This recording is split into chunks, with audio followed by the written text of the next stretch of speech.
तुम्हारा जुल्म हमारे हौसलों को, हमारे पैरों में डगमगाहट नहीं पैदा करेगा। तुम जितना जुल्म करोगे हमारे हौसले बढ़ते जाएंगे, तुम जितना दबाओगे उतना उठेंगे इंशाअल्लाह ताला। क्योंकि अल्लाह ने कुरान में फरमा दिया, जिन्होंने अल्लाह पर ईमान लाया और डट गए जमीन पर, अल्लाह उनकी फरिश्तों से मदद करता।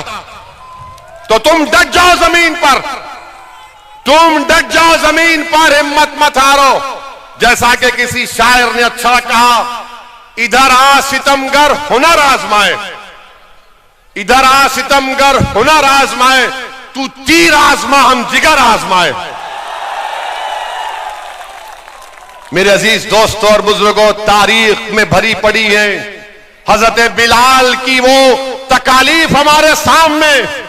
आए दिन कोई ना कोई वाकया मुसलमानों पर जुल्म किया जाता है, मगर मेरे अजीज दोस्तों और बुजुर्गों याद रखो कि मक्का की सरजमीन है, मक्का की सरजमीन है, बिलाल हबशी है और हजरत बिलाल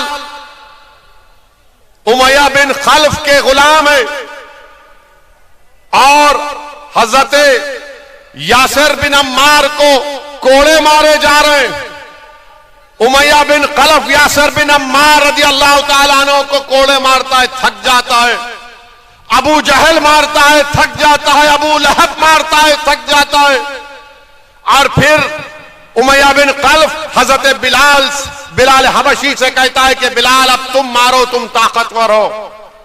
हजरत बिलाल परेशान है, इस्लाम कबूल कर चुके हैं। हजरत अम्मार के करीब जाते हैं तो हजरत अम्मार कहते हैं कि बिलाल आप भी मुझे 2-3 कोड़े मार दीजिए, मगर यह मत कहिए कि आपने इस्लाम को कबूल कर लिया, मार लो मुझे भी 2-3 कोड़े तुम। उमैया बिन खल्फ जो उनका जिन्होंने हजरत बिलाल को खरीदा था, वो पुकार कर कहता है बिलाल मारो इसको। हजरत बिलाल हजरत अम्मार बिन यासिर की तरफ देखते, अबू लहब की तरफ देखते, हजरत अम्मार बिन यासिर की तरफ देखते, उमैया बिन खल्फ की तरफ देखते, हजरत यासिर बिन अम्मार की तरफ हजरत बिलाल देखते और अबू जहल की तरफ देखते हैं और पुकार कर कहते हैं कि सुनो यासिर बिन अम्मार, जब तुम उस अल्लाह वहदहू ला शरीक को मानने वाले हो, जब तुम रसूलुल्लाह सल्लल्लाहु अलैहि वसल्लम के गुलामी का ऐलान कर चुके, तो जब तुम अल्लाह के दीन के लिए कोड़े खा सकते हो तो बिलाल भी तुम्हारे लिए कोड़े खाएगा। और पुकार कर उमैया बिन खल्फ को कहते हैं कि अब अकेला यासिर बिन अम्मार कोड़े नहीं खाएगा, बिलाल भी कोड़े खाएगा और तुम्हारी मुसीबत का मुकाबला करेगा। मेरे अजीज दोस्तों और बुजुर्गों, कभी भी हालात से मायूस मत हो। अल्लाह कुरान में फरमाता ला तक़नतु मिन रहमतिल्लाह, कि अल्लाह की रहमत से मायूस मत हो। हजरत बिलाल को कैसी तकलीफ दी जाती थी मक्के की सरजमीन पर, रेत पर लिटाकर गरम गरम पत्थर हजरत बिलाल की पीठ पर रख दिए जाते। रसूलुल्लाह सल्लल्लाहु अलैहि वसल्लम ने जब हजरत बिलाल की तकलीफ देखी तो आंख में आंसू आ गए रहमतुल्लाह आलमीन के, और दुआ की या अल्लाह हजरत बिलाल के पर कुछ आजाद कर दे इस तकलीफ से। सिद्दीक अकबर कहते हैं और रसूलुल्लाह सल्लल्लाहु अलैहि वसल्लम की आंख में आंसू देखकर कहते हैं कि या रसूलुल्लाह आपकी आंख में आंसू कैसे हैं? तो रसूलुल्लाह सल्लल्लाहु अलैहि वसल्लम फरमाते हैं कि मैं बिलाल की तकलीफ को बर्दाश्त नहीं कर सकता कि है कि जो बिलाल को खरीद कर आजाद कर दे। सिद्दीक अकबर जाते हैं, हजरत अब्बास से कहते हैं जो इस वक्त तक इस्लाम नहीं कबूल किए, उनसे कहते हैं कि जाओ उमैया बिन खल्फ से बात करो कि उसको आजाद करें और क्या कीमत होगी हम दे देंगे।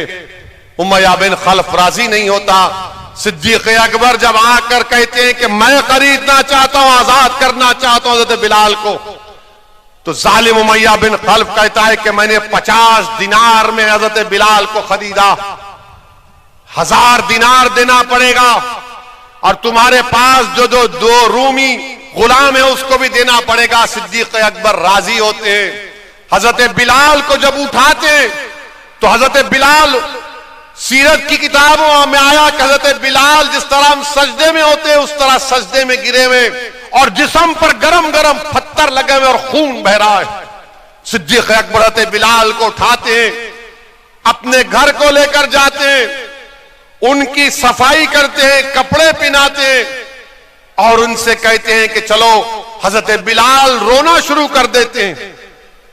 उन्होंने जिंदगी में अपने बाप की मोहब्बत नहीं देखी थी। हजरत बिलाल ने खूब रोते हैं।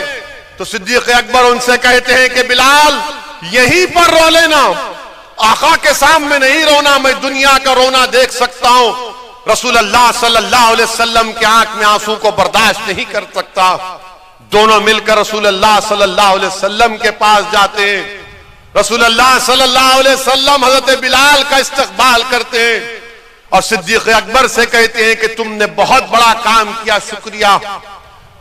ये सिद्दीक अकबर जो हजरत बिलाल से कहते हैं कि रसूल अल्लाह के सामने रोना नहीं, सल्लल्लाहु अलैहि वसल्लम के सामने। वो रसूल अल्लाह सल्लल्लाहु अलैहि वसल्लम के सामने कहते हैं, या रसूल अल्लाह मेरी सारी दौलत आप पर कुर्बान, आपने कैसे शुक्रिया कहा, ये दौलत आपकी है। अब आप अंदाजा लगाइए कि वो हजरत बिलाल जिसको मारा जा रहा था, पीटा जा रहा था, अल्लाह के रसूल ने दुआ की, वो बिलाल आजाद भी हुए और अल्लाह के रसूल सल्लल्लाहु अलैहि वसल्लम ने हजरत बिलाल से कहा कि आओ बिलाल मेरे सीने से लग जाओ। मेरे अजीज दोस्तों और बुजुर्गों, याद रखो ये जुल्म खत्म होगा, ये जुल्म खत्म होगा इंशाअल्लाह ताला।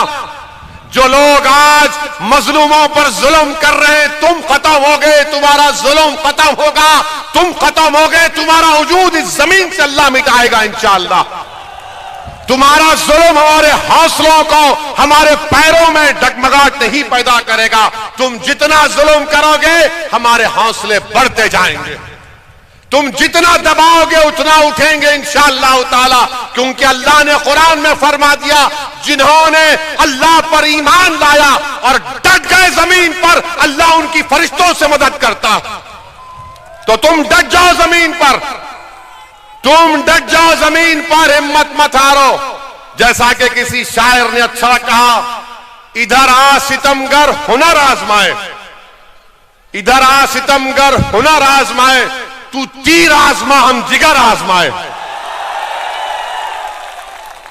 मेरे अजीज दोस्तों और बुजुर्गों, तारीख में भरी पड़ी है हजरत बिलाल की वो तकालीफ हमारे सामने। हजरत सुमैया को नेजा मारकर उनका हमल साकित कर दिया गया। हजरत सैयदुश्शोहदा हजरत हमजा की लाश से क्या किया गया था, तो तुम क्या समझ रहे हो कि हम पर जो जुल्म किया जाएगा। अरे मेरे अजीज दोस्तों और बुजुर्गों, कामयाबी इंशाअल्लाह ताला आपके कदम चूमेगी, कामयाबी कदम चूमेगी। जो लोग आज जुल्म कर रहे हैं, याद रखो इख्तिदार हमेशा किसी के पास रहने वाला नहीं है।